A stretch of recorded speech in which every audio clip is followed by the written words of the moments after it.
Herkese selamlar. Yeni videoya hoş geldiniz. Bu videoda 3,5 haftadır beklediğim Keychron K2 versiyon 2 klavyesini kutu açılışını yapacağım.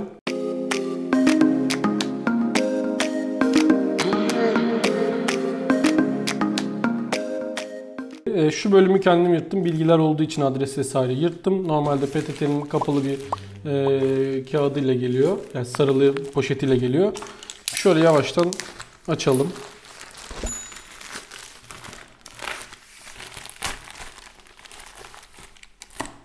Bayağı da güzel sarmışlar bu arada. Şimdi bunu çıkarttığımızda PTT'nin eklemiş olduğu kağıdı şöyle sarılmış bir şekilde geliyor klavye. Bunu da açalım. Güzel sarmışlar, bayağı olmuşlar. Evet, sonunda klavyemiz ortada.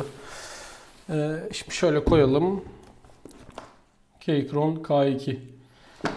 Red switch olarak aldım. Yani kırmızı switch. Ses olarak en uygunu o gibi düşündüm. Gayet güzel görünüyor şu an için klavyenin kutusu. Evet, devamını açalım. Şu yan tarafında zaten yırtık bölümler varmış, açık.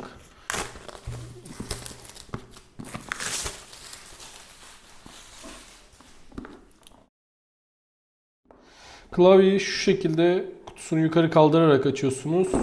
Böyle açtım. Şimdi bu boş. Zaten bunu kenara alıyorum. Windows kullanıcısıysanız buna yönelik bir açıklama ve değiştirme imkanı sunulan bir kağıdı var. Karton şeklinde. Bunu da kenara alıyorum. Şöyle bir yine araya koruyucu koymuşlar. Ve klavye karşımızda. Şöyle size de göstereyim. Almayı düşünenler için. Şimdi klavyeyi alalım. Klavyeyi şu şekilde kaldırıyorum. Ağırmış da. Yani beklediğimden ağır. İlk defa mekanik klavye kullanacağım bu arada ben. O yüzden çok hissiyatlarını bilmiyorum. Evet, şöyle bir üzerinde de plastik koruyucu var. Plastik koruyucusunu da şöyle alayım. Onu da kenara koydum. Klavye önümüzde. Şimdi bunu da kenara koydum. Başka neler çıkıyor kutusundan, ona bakalım. Kullanım kılavuzu bilgileri var. Bunun yanında yine kutunun içerisinde küçük bir bölmesi var şurada. Bu bölme içerisinde Windows'a değiştirmek isterseniz tuşları diye onlar ve aydınlatma için turuncu bir ışık var. Sağ üstteki şu tuş ile değiştirebiliyorsunuz onu. Şöyle kenara alayım. Kablosu var. Kablosu da şu izlediğim kadarıyla şu yan tarafından takılıyor. Şuradan şu şekilde. Bunu bilgisayarınıza takabiliyorsunuz. Aynı zamanda kablolu olarak da kullanılabiliyor. Güzel, kaliteli bir kablo. Bayağı kalın. Zaten yani kolay kolay bükülmez, eğilmez, bir şey olmaz bir kablo. Bir de zaten şu kısmını böyle 90 derece yaptıkları için aslında bayağı korumalı gibi. Güzel yani. Bir de tuşları değiştirmek için kullanacağınız şöyle bir aparat çıkıyor. Ben zaten Windows'ta kullanacağım için ilk yapacağım işlemlerden birisi tuşlarını değiştirmek olacak. Şimdi klavyeye genel bir şöyle bakalım. Evet, burada iki aşama yükselticileri var. Dediğim gibi red switch olarak aldım ben. Blue switch, red ve brown switch olmak üzere 3 tane tipi var klavyenin. Şunu alalım. Bu tiplerinin anlamları ne? Blue switch biraz daha daktilo hissiyatı almak isteyenler için bir ses sunuyor.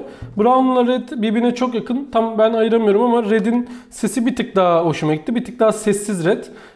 Brown da red'e göre biraz daha sesli. Maviden çok daha farklı. Yine aynı hissiyat. Gerçekten güzel bir sesi var. Genel olarak beğendim. Kutu açılışı bu şekilde. Ne kadar sürdü derseniz işte Nisan'ın başı gibi aldım.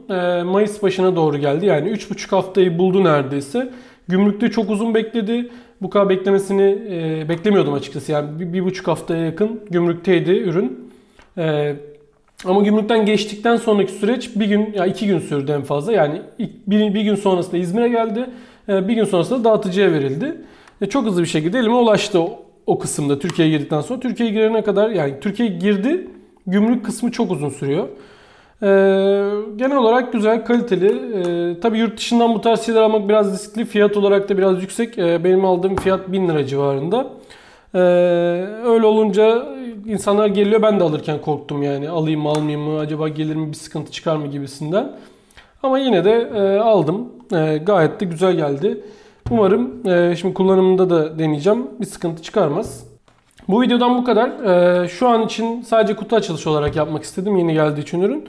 İlerleyen zamanlarda belki uzun kullanım deneyimlerimi, işte seslerini vesaire test ettiğimiz bir video daha yayınlarım. Sormak istedikleriniz varsa bu konuda yorumlardan bana iletebilirsiniz. İzlediğiniz için teşekkür ederim. Bir sonraki videoda görüşmek üzere. Hoşçakalın.